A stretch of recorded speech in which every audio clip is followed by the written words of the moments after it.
Resolve says, I will. Two of the most powerful words in the language. I will. Benjamin Disraeli once said, nothing can resist a human will that will stake even its existence on the extent of its purpose. Shortly put, I'll do it or die. See, that's powerful. That could be the day that turns your life around. The world has a strange way of stepping aside when somebody says, I'll do it or die. The man says, I will climb the mountain. They've told me it's too high, it's too far, it's too rocky, it's too difficult, it's never been done before, but it's my mountain, I will climb it. Pretty soon you'll see me waving from the top. Or dead on the side, because I ain't coming back.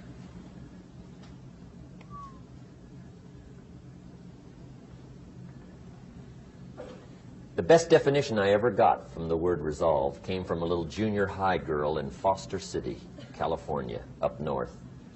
I'm talking to the junior high kids one day. I love to ask kids definitions. They come up with beauties. I got to the word resolve and I asked, who can tell me what resolve means? And I got several hands, and they were all pretty good, but the last one was the best. Little girl, about 3 rows back, held up her hand. She said, Mr. Rohn, I think I know what resolve means. I said, darling, what do you think it means? She said, I think it means promising yourself you will never give up. I said, that's it. Webster, stand aside. That is the definition. Promise yourself you will never give up. I asked the kids, how long should a baby try to learn how to walk? How long? How long would you give your average baby before you shut him off? How long? See, any mother in the world would say, you're crazy. My baby's going to keep trying until it learns how to walk. What a magic formula.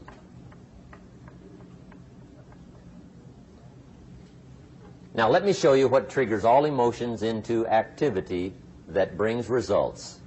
And results is the name of the game. Here it is. Action. Finally, you must do something about how you feel. Jesus, the master teacher, said, don't just be listeners, be doers. The world admires the doers. Whatever it takes to get you to try harder, read more, set your goals, and go for it. Here's the next attitude disease. Overcaution. Some people never will have much. They're too cautious. Now, you can also be too reckless, but you can also be too cautious. This is called the timid approach to life. And my caution was always the risk. Risk used to drive me right up the wall. I used to say, what if this happens? It's called the language of the poor. What if this happens? And on top of that, if this was to happen, look at the fix I'd be in. I better not try. I could always ace myself out. Then I'll tell you what changed my whole life when I finally discovered it's all risky. The minute you were born, it got risky. If you think trying is risky, wait till they hand you the bill for not trying. If you think investing is risky, wait till you get the tab for not investing. See, it's all risky. Getting married is risky. Having children is risky. Going into business is risky. Investing your money is risky. It's all risky. I'll tell you how risky life is. You're not going to get out alive. That's risky. The Englishman says, well, if that's the way it's going to work out, let's give it a go. Right. That's what it's for. Give it a go. Somebody says, yeah, but I'm looking for safety and security. Fine, then huddle in a corner. We'll cover you with a sheet, bring you 3 meals a day. And we'll protect you, feed you, look after you, care for you. We won't let anything happen to you. And you'll probably live to be 100. The guy said, well, yeah, I'd live to be 100. But what a way to live. Right. What a way to live, safe and secure. Don't ask for security. Ask for adventure. Better to live 30 years full of adventure than 100 years safe in the corner. And see, it's not important how long you live. What's important is how you live. Here's the next attitude disease. We're almost through with this motley list. In fact, we're almost through. Hang on. The next one is pessimism. Pessimism, the deadly disease of always looking on the bad side, the problem side, the difficult side, checking all the reasons why it can't be done. The poor pessimist leads an ugly life. He doesn't try to figure out what's right. He tries to figure out what's wrong. He doesn't look for virtue. He looks for faults. And when he finds them, he's delighted. How ugly. This is the poor guy who looks through the window, doesn't see the sunset. He sees the specks on the window.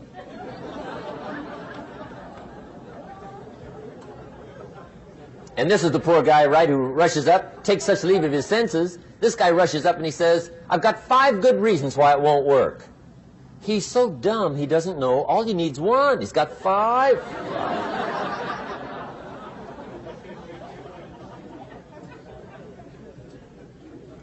To the pessimist, the glass is always half empty. To the optimist, the glass is half full. Why would the same measure affect people 2 different ways? Answer, it all depends on how you look at it. Our lives are mostly affected by the way we think things are, not the way they are. The way we think they are affects us most.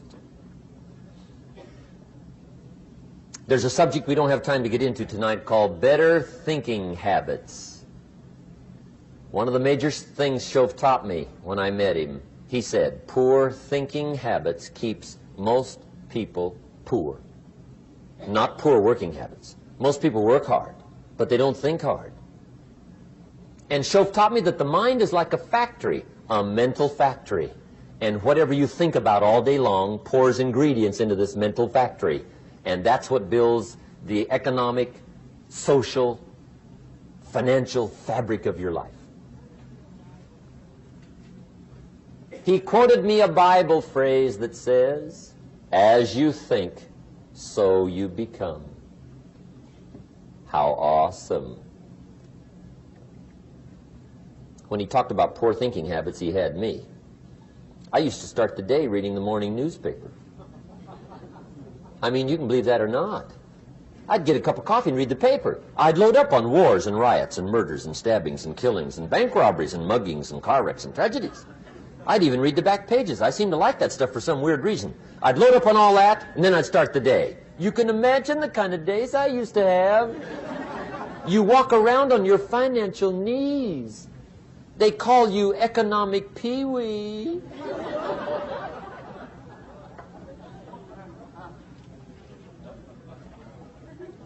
The guy says, I want to be a great leader. Wonderful. The first thing we do is follow him to his house. When we get there, we walk in and check his library, number 1. Somebody says, well, why check his library? The reason is because what a man reads pours massive ingredients into his mental factory, and the fabric of his life is built from those ingredients. You would not believe what some people have got in their house to read. You would not believe. One of the best dressed up words I know for a lot of it is trash. Can you imagine dumping a barrel of trash into this mental factory every day and coming out with a rich, dynamic, positive life? It can't be done. You might as well try making a cake with cement. The kids back in Danbury, Connecticut, high school, they're asking me questions one day. I'm talking to the kids. Kids got good questions these days. One of them said to me, Mr. Rohn, how do you build the good life? I said, it's simple. It's not easy, but it's simple. Here's how you build anything. Select the right ingredients, keep out the wrong ingredients, and it starts with thought. Everything starts with thought.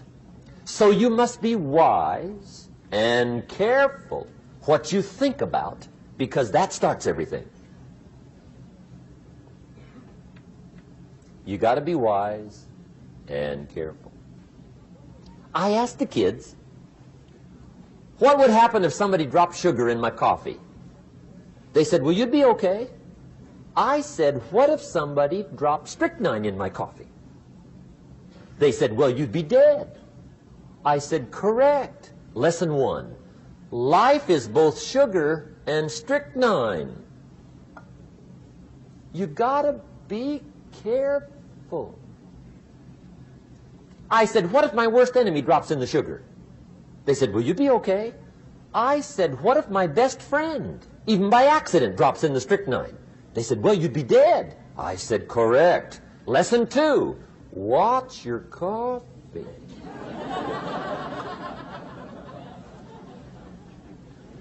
You got to be careful. See, it doesn't matter who hands you the bad stuff. It doesn't matter where you get the bad stuff. It'll still do its damage on your bank account, wherever you get it. Mr. Schoaf gave me one of the greatest phrases when I first met him, when he said, Jim, every day stand guard at the door of your mind. How important. Stand guard at the door of your mind. And you decide what goes into your mental factory. Don't let anybody just dump anything they want to in your mental factory, because you've got to live with the results. Okay, here's the last disease, and we're through with this list. In fact, we're almost through. Hang on. The last subject is very brief. The last disease, but this one is deadly. Engage in this one, indulge in it even slightly, and you might as well forget the future, because it's going to forget you. Complaining,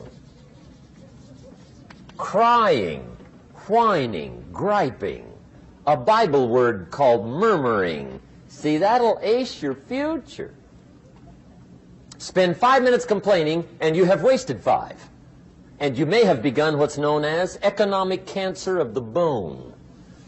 Surely they will soon haul you off into a financial desert and there let you choke on the dust of your own regret. I hope I said that well, so you won't forget. It's a deadly disease. If you don't think it's bad, ask the children of Israel of Old Testament fame. Typical of us all, their story just happened to get in the book. Story says, children of Israel were slaves. God performed a series of dazzling miracles and got them out. And now they're heading for the promised land.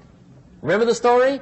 Heading for the promised land. Tragedy of the story, they never got there. Reason. From day one, they started to complain. They griped about the water. They griped about the weather. They whined and cried and griped about the food. They griped about the leadership. They whined and cried because it was too far, too cold, too hot, too difficult, too miserable. I mean, they whined and cried for years. Finally, God said, I've had it, trip canceled. Or something like that. The story says they died in the desert, never got to the promised land. Which I think means 2 things. Indulge in this long enough, you get your future canceled. And I guess it also means even God himself can only take so much.